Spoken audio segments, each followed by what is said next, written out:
Welcome to today's Explainer. We're diving right into a major executive briefing today, unpacking how we can aggressively innovate with voice AI while, and this is absolutely crucial, rigorously protecting our ethical responsibilities and our company culture. It's a tricky balancing act, a real dual mandate, and honestly, it's probably one of the most critical challenges facing leadership teams right now. But before we get into the architecture and all the nitty-gritty of the tech, we've got to stop and ask ourselves a really fundamental question. Are we actually ready for the voice AI revolution? Because we're talking about a massive, fundamental shift in how we handle interactions at scale. This isn't just about installing some new software patch. It's literally changing the entire fabric of how our business communicates. Now, the operational incentive to make this leap, it's massive. Enterprises are reporting a stunning 39% drop in average handling time just by deploying these AI voice systems. I mean, think about that. Reclaiming well over a third of your support time. That is huge. That's time our human teams can instantly redirect toward the high-value, complex problem-solving that actually moves the needle. So, here's our roadmap for today's Explainer. We're looking at the voice AI imperative, then integrating CRM and systems, designing safe escalation paths, ethical guidelines and transparency, protecting employee job security, and we'll wrap it all up with leadership action and workshops. All right, let's jump right into Section 1, the Voice AI Imperative, Balancing Innovation with ROI. We're starting with the sheer innovation opportunity here, and why adopting these natural conversational voice agents isn't just a fun experiment anymore. It's a competitive necessity. Look at this. 78% of organizations are already using AI-driven CRM solutions. And when they integrate voice AI into that mix, they're seeing a 44% boost in customer satisfaction. But here's the real financial kicker. They are yielding over $30 in ROI for every single dollar spent. The business case here isn't just strong, it's pretty much undeniable. Moving on to Section 2, integrating CRM and systems, the technical foundation. Now, you and I both know that an AI that just spits out generic, scripted answers, totally useless for a real enterprise. We need to break down the core components that make deep integration actually work. First up, automatic speech recognition, or ASR.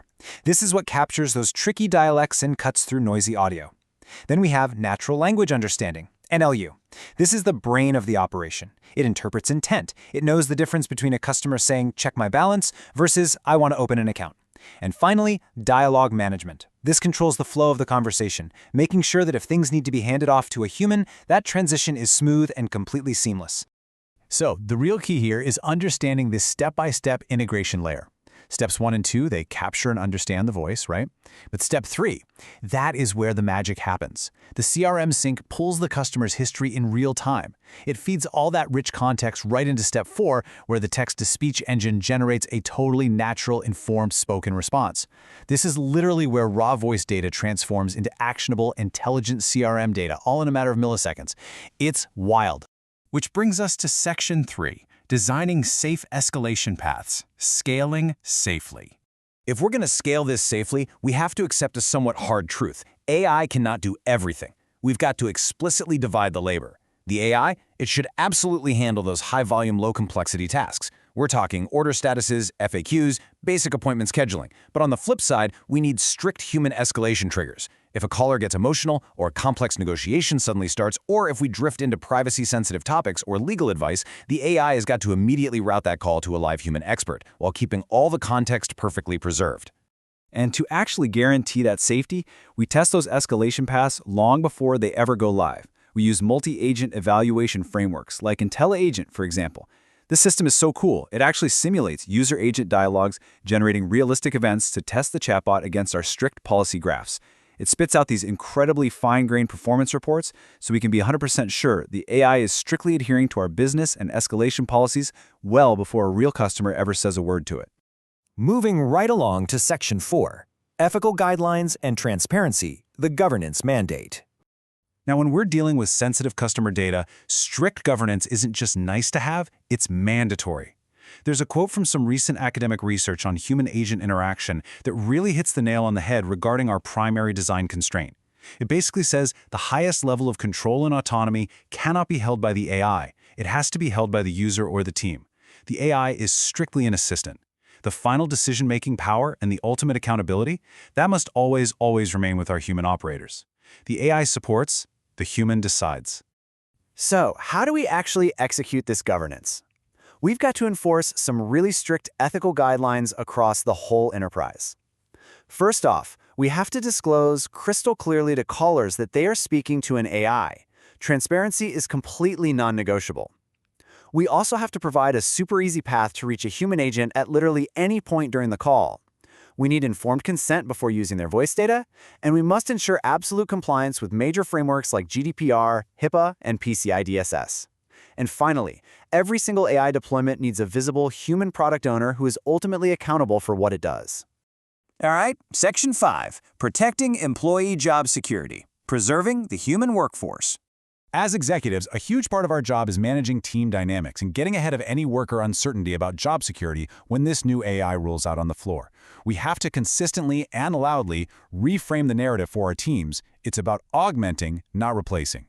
Voice AI is simply a supportive layer designed to elevate our human workers by taking away all those robotic, mind-numbing repetitive workflows. It is not here to replace people. Actually, it frees them up to do the things that only humans can do, right? Like providing empathy, building real relationships, and making those really complex judgment calls.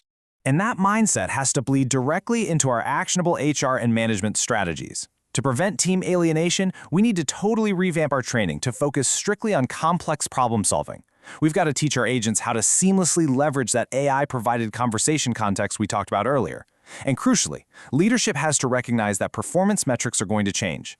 Agents will be taking fewer calls, sure, but those calls are going to be significantly harder.